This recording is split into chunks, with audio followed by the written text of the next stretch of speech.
आज तो मैं गुम हूँ छठी मैया की भक्ति में। वैसे गुम तो यहाँ भी हैं सई और विराट, लेकिन इनकी लाइफ में भी है एक ट्विस्ट जो है पाखी। तो देखें आज क्या नया चल रहा है इनकी लाइफ में। तू इस घर में सबसे छोटी है, सबसे बड़ी बनी। मेरी जगह लेने की कोशिश मत कर।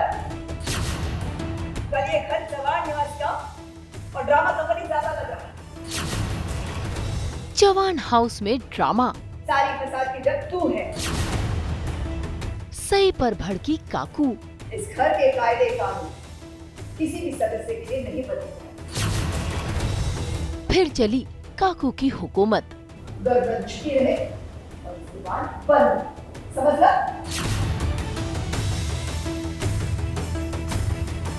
स्टार प्लस के सीरियल गुम है किसी के प्यार में आज काकू का गुस्सा 7वें आसमान पर है और उनके गुस्से के लपेटे में पूरा परिवार आ रहा है। असल में सई और विराट ने जो अश्विनी और निनाद की वेडिंग एनिवर्सरी की प्लानिंग की थी और सेलिब्रेशन किया था, उस बात को लेकर काकू बेहद नाराज हैं और वही नाराजगी आज उनके गुस्से में निकल रही है।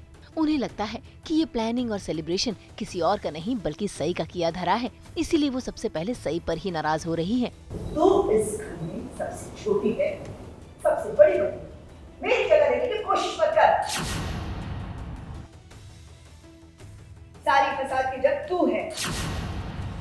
अश्विनी, तुझे और तेरी बहू को ये गलतफहमी क्यों है कि इस घर की खुशियों की जिम्मेदारी तुम पर है, इस जगह पर पर है। इस घर में जो भी चलता आया है वैसा ही चलता रहेगा।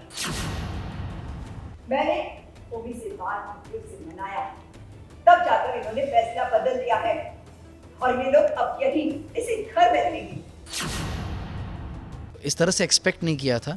पहले भी सुनते थे, आज भी सुन ही रहे हैं, लेकिन मुखिया घर के जैसे घर के बड़े होते हैं तो उनकी बात सुनी जाती है, लेकिन यहाँ सुनाने से ज़्यादा डांटना हो रहा है। तो वो समझने की कोशिश कर कि क्या हुआ क्या है कि डांटने से शुरुआत हो रही है। भाई वजह चाहे जो भी हो, काकू के टारगेट में सिर्फ और सिर्फ सही है। यहाँ तक कि विराट ने भी बताया कि ये प्लानिंग विराट की है। मेरा सपना था कि मैं आर्य पापा को एक साथ ले लूं, इन दोनों को करीब लाऊं। सही से मेरी मदद करें। लेकिन काकू सिर्फ और सिर्फ सई पर ही गुस्सा दिखा रही है। निनाद और अश्विनी ने भी भवानी को समझाने की कोशिश की, लेकिन भवानी है कि सुनने को तैयार नहीं। भला वो कैसे सुनती, क्योंकि उनका गुस्सा चढ़ाया गया है। ये काम किया है पत्रलेखा, ओमी और सोनाली ने। तभी तो सई को फटकार लगता देख जरा देखिए कैसे वो मन ही मन मुस्कुरा रहे हैं। यही होता है बड़ी मामी, जब राजा अपनी प्रजा को ढील दे देता है ना, तो धीरे धीरे प्रजा खुद को ही राजा मानने लगती है। यहाँ भी तो वही हो रहा है। आपके खिलाफ बगावत का बीज सई ने बोया है बड़ी मामी। जिस सई को आपने अपने सर पर बैठाया, आज वही सई आपके सर पर नाच रही है। अभी भी वक्त है बड़ी मामी, आप अपनी गद्दी वापस छीन सकती हैं। लेकिन अगर आपने देर कर दी तो पूरा घर सई का गुलाम हो जाएगा। आप भी बड़ी मामी, आप भी। पाखी को पसंद नहीं आया है कि सई और विराट ने मिलकर ऐसा किया, क्योंकि अगर ये अलग से करते तो शायद उसे कोई प्रॉब्लम होती नहीं, लेकिन सई और विराट मिलकर ये कर रहे थे तो पाखी को खटका है। और सोनाली काकू और ओमकार काका को भी पसंद नहीं आया है। तो एक तरह से जब उन्होंने काकू से बात की तो वो काकू को रियलाइज़ करवा रही कि आप क्या करने दे रही हैं। ये चीज़ें जिस तरह से आपका चलन था, जिस तरह से चीज़ें होती आ रही थी काकू के अंडर, वो वैसी चीज़ें नहीं हो रही हैं।